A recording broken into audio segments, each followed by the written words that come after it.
കണ്ണൂർ ജില്ലാ കളക്ടറുടെയും പമ്പുടമ പ്രശാന്തിന്റെയും കോൾ റെക്കോർഡുകൾ പരിശോധിക്കണമെന്നാവശ്യപ്പെട്ട് ആത്മഹത്യ ചെയ്ത ADM നവീൻ ബാബുവിന്റെ കുടുംബം കോടതിയിൽ ഹർജി നൽകി. കളക്ടറെ അടക്കം CCTV ദൃശ്യങ്ങൾ പരിശോധിക്കണമെന്നാണ് കുടുംബത്തിന്റെ ആവശ്യം. പോലീസ് കോടതിയിൽ സമർപ്പിച്ച റിപ്പോർട്ട് കുടുംബത്തിന് തൃപ്തികരമല്ല എന്ന് കുടുംബത്തിന് വേണ്ടി ഹാജരായ അഭിഭാഷക സജിത പ്രതികരിച്ചു.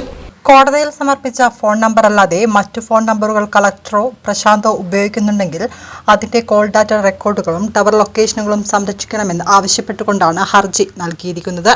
കേസ് ഏതെങ്കിലും ഘട്ടത്തിൽ അന്വേഷണം മറ്റ് ഏജൻസികൾക്ക് ഏറ്റെടുക്കേണ്ടി വന്നാൽ ഈ തെളിവുകൾ നഷ്ടപ്പെട്ടു പോകുമെന്നാണ് കുടുംബത്തിന്റെ വാദം. അന്വേഷണത്തിന്റെ ആദ്യഘട്ടം പൂർത്തിയായപ്പോൾ റിപ്പോർട്ടിൽ കുടുംബത്തിന് തൃപ്തിയില്ലെന്ന് അഭിഭാഷക അറിയിക്കുകയായിരുന്നു.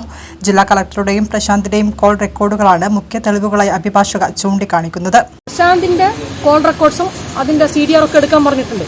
പ്രശാന്തിന്റെ നമ്പർ സംബന്ധിച്ചുള്ള യാതൊന്നും ഈ റിപ്പോർട്ടിൽ കാണുന്നില്ല.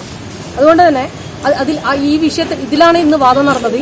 ഇത് വിധി പറയുന്നതിലേക്ക് ഡിസംബർ 3 മാറ്റിവെച്ചിരിക്കുകയാണ്. പക്ഷെ ഇതിലുള്ള ഒരു പ്രയാസം എന്ന് പറയുന്നത് ദിവസങ്ങൾ കഴിയുന്നതോടുകൂടി തന്നെ, ഇപ്പൊ നിങ്ങൾക്കറിയാം അല്ലെ, 1 മാസത്തിലധികമായി ദിവസങ്ങൾ കഴിയുന്നതോടുകൂടി തന്നെ ഈ തെളിവുകൾ നശിപ്പിക്കപ്പെടാൻ, അത് പിന്നീട് ഇല്ലാതാവാൻ സാധ്യതയുണ്ട്. അതുകൊണ്ട് തന്നെ നവീൻ ബാബുവിന്റെ കുടുംബവുമായി ആലോചിച്ച് ഈ കേസിന്റെ അന്വേഷണം മറ്റേതെങ്കിലും ഏജൻസിയെ ഏൽപ്പിക്കുന്നത് സംബന്ധിച്ചിട്ടുള്ള ഒരാലോചന മിക്കവാറും നടത്തേണ്ടി വരും.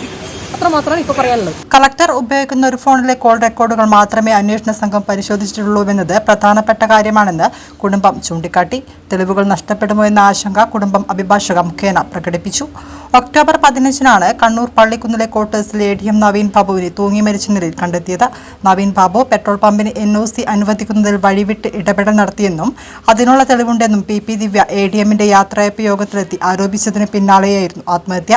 നവീൻ ബാബുവിനെതിരായ ആരോപണത്തിൽ PP ദിവ്യയ്ക്കൊപ്പം കളക്ടർക്കും ഗൂഢാലോചനയിൽ പങ്കുണ്ടെന്ന് കുടുംബം ആരോപിച്ചിരുന്നു.